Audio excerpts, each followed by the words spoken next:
our TVPs of the tournament, actually, especially on this map. It's going to be a pretty interesting series overall. You know who I like to see play TVP? Who's that? Pult. Ooh. Because his bio play is just superb. I watched him against Yoda yesterday after the cast ended.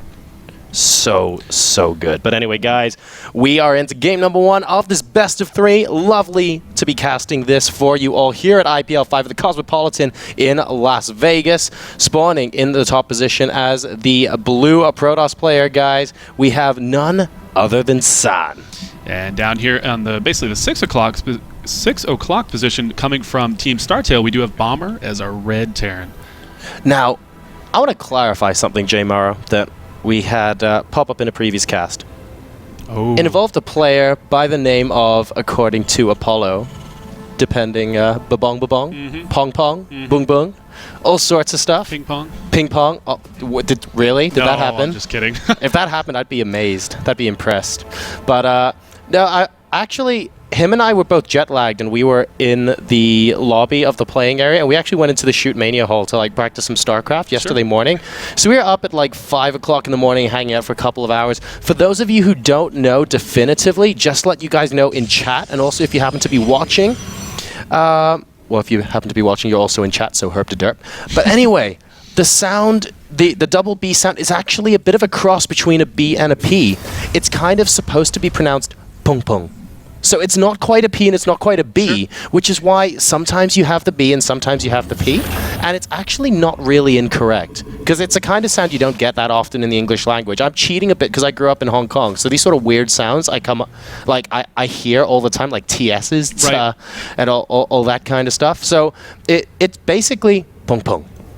Or as it sounds like, you know, when tanks are unsiege and they're in pung pung mode.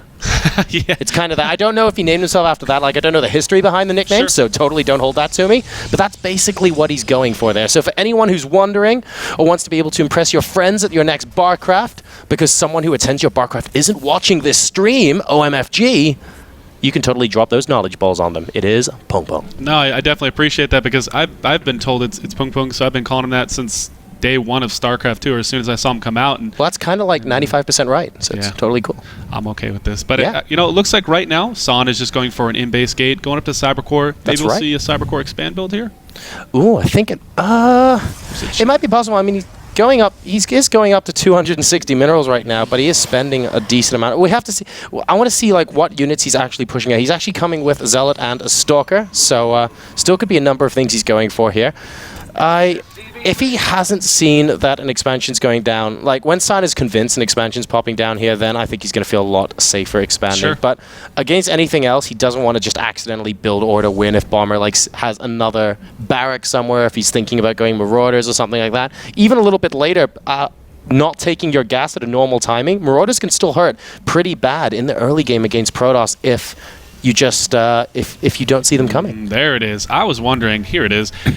This is kind of interesting. I saw him. What? Yeah, he was banking 600 minerals for about 15 seconds there. That is interesting indeed. So we're going straight up to triple command center, but Bomber hiding his 3rd command center in the top right location. Now this is an inspired play on the grounds that San has scouted Bomber, so he's not going to be scouting that top right location, for probably 10 minutes into the game before he starts scouting for drops and stuff like that. But at the same time, this is also the kind of thing that once your opponent knows you've done it, it only works once. Yeah, so a absolutely. Bomber has to make use of this in this particular game. He has to try and make this gamble pay off and win this game number 1.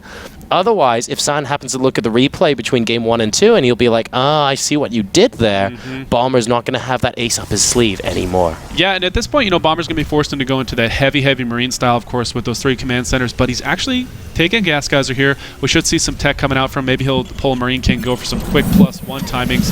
But what's interesting is to take this risk against a Protoss player, because Protoss players tend to drop pylons all over the map. And what if he happened to drop one over here?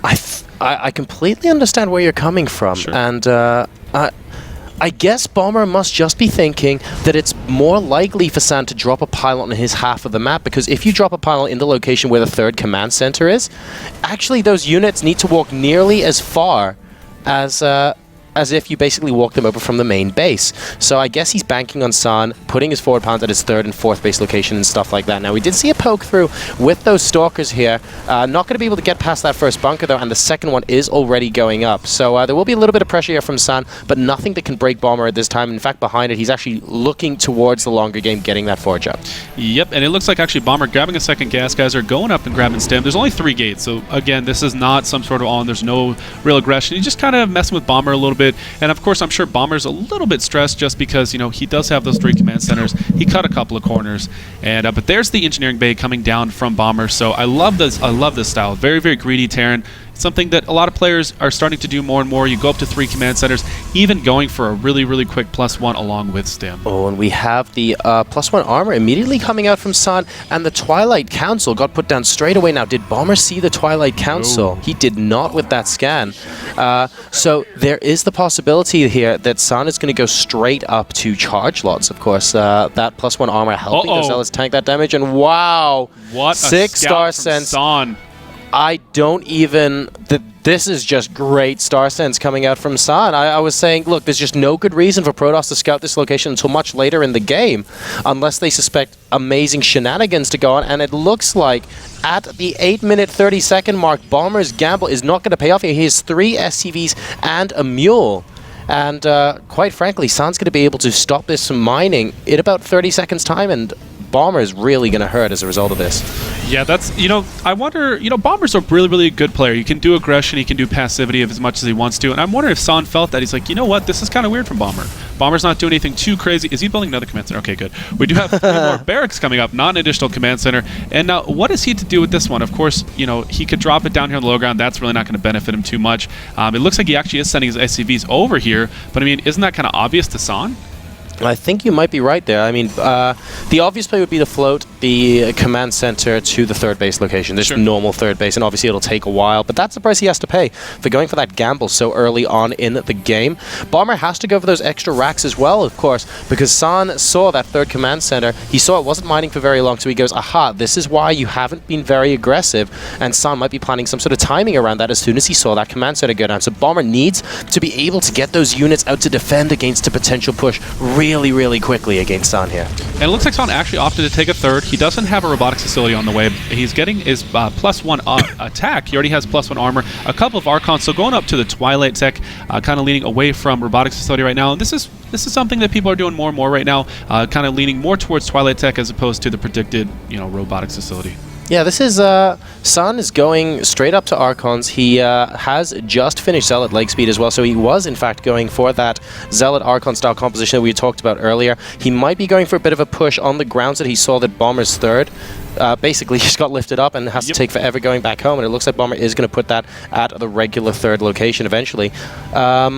San now at 110 supply versus the 110 supply for Bomber, but he is comfortably getting his third base. Bomber only now just securing his as well. And those Zealots and Archons are going to provide a decent amount of map presence. In fact, that factory might even go down before it scouts a third.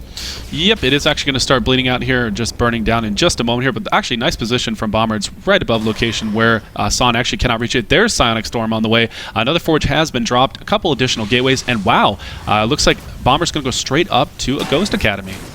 Okay, well that's a good choice coming out of Bomber there. I mean, really, Zealots with speed are so good against Bio JMR, and the reason they're so good is because they get there quickly, so it's a lot more difficult to kite.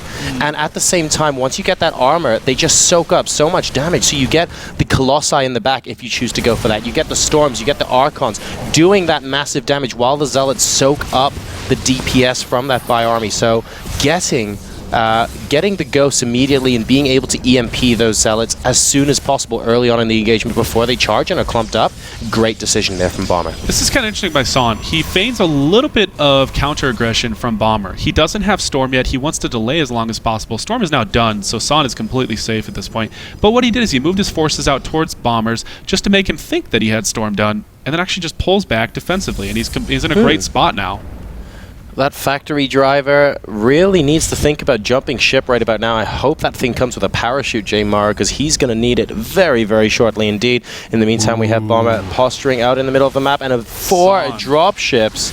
Seen by that Stalker. So good there from Sun. Factory, of course, it does destroy itself in the meantime, and now we have Ghosts out with this army as well from Bomber. Now, that isn't a game-ending army there. That's actually a pretty small pocket of units before the rest of them get there. So he's not looking to end the game with this. What he wants to do is maybe get a money EMP off and snipe off a couple of units. Wow. Oh, and that was a money EMP if I ever saw one. Every single High Templar gone straight away. But the Feedbacks. quadruple dropship. Oh, no feedback.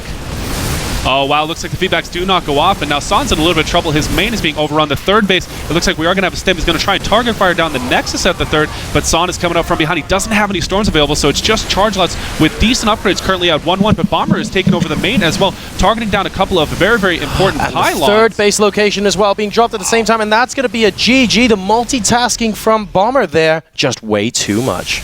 That was really, really well played from Bomber, even with San.